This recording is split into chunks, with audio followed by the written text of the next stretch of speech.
Thousands of Irish holidaymakers are facing severe disruption to their travel plans this summer after Irish Ferries said it was forced to cancel their bookings. The ferry company said it was left with no choice when told that delivery of its new ferry, the WB Yeats, could be delayed. Our reporter Aisling Kenny spoke to Terry McCrory from Newtonabbey in County Antrim, one of those affected.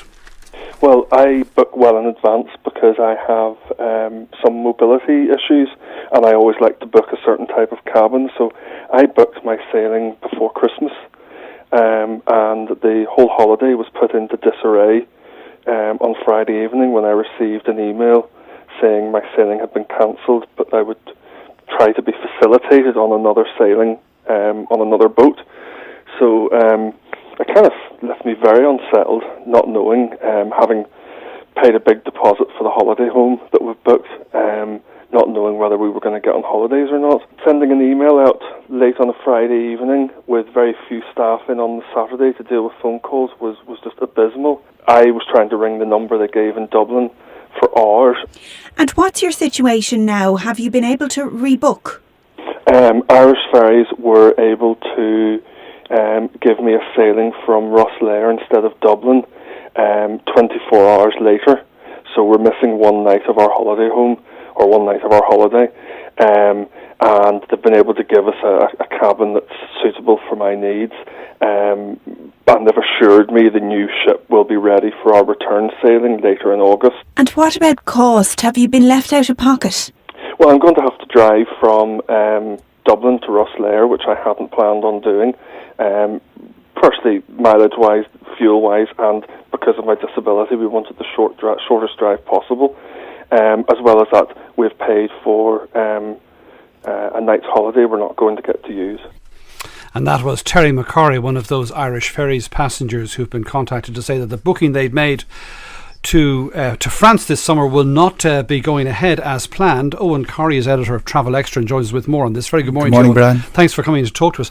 I suppose when a plane is grounded, those affected are in the hundreds. When a ship doesn't sail, we're talking here about many thousands of people, up to 10,000 people here who are going to have their plans disrupted. It's a big call for Irish Ferries. This ferry can hold 1,800 passengers, as you say. That's 10 aircraft, the equivalent of 10 cancellations. What they did on Friday was made the call that the ship, they couldn't guarantee the ship would be fit for passengers for those 2 weeks in July the 12th to July the 26th. It has to go through a series of sea trials before it's passed.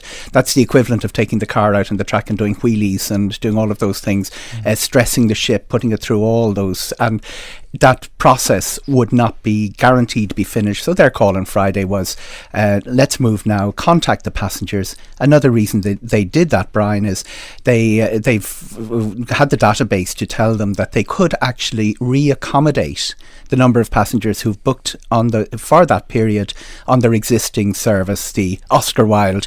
It's a slightly smaller ship, but if every single person whose holiday has been cancelled, whose sailing has been cancelled, wants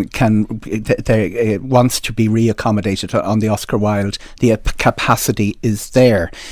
Terry just identified the big issue, though.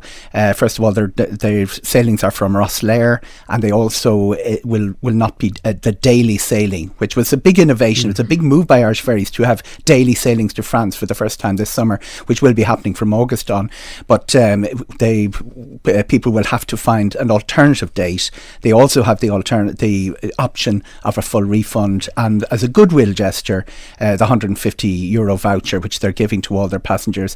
Irish Ferries confident enough that everybody whose sailing has been cancelled can be reaccommodated and would still get to France, only not on the day they expected to sail. So people are facing, as we say, maybe up to 10,000 people are facing perhaps a loss of a day or two of their holiday at either end. This is another thing.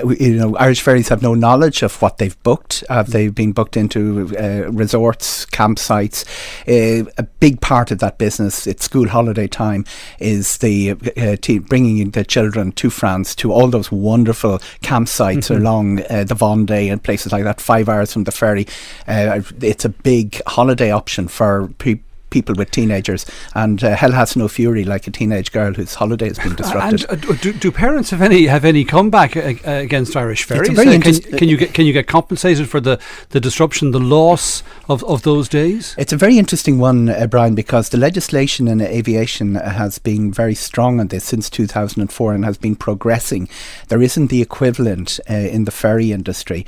I suspect that will be changing at a European Union level. As we know, the airlines were dragged kicking and screaming into an environment where they are now quite quick to kick up compensation claims for hotels, all the knock-on effects.